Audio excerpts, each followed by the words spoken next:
সেই পুলিশ আজকে আবার করতেছে। কেন এইটা পারছে? কারণ একটা খুনি, প্রকাশিত খুনিকে 3 বছর সাজা দেয় এই সরকার থাকা অবস্থায়। তাই আমরা এই সরকারের সবকিছু কাজকে নিন্দনীয় দেখতেছি না। আমরা কেমনে নিব? এক সন্তানকে হারাই আজকে বিচারের দাবিতে আসতে হয়। আমরা আসি, কেন আসি, কেন আসবো? যাদেরকে আমরা বসিয়েছি তারা কেন আমাদের সন্তানের রক্তের উপর দিয়ে মজা লুটাতে চায়?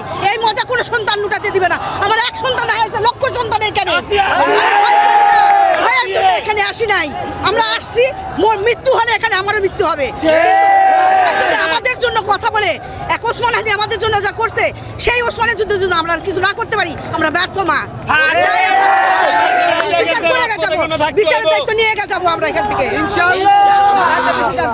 ইন্টারিম থাকা অবস্থায় আপনাদের উপরে গুলি চালাচ্ছে এবং পরবর্তীতে সরকার আসে, তাহলে কি হবে? আমাদেরকে ঘরে ঢুকে খুন করবে।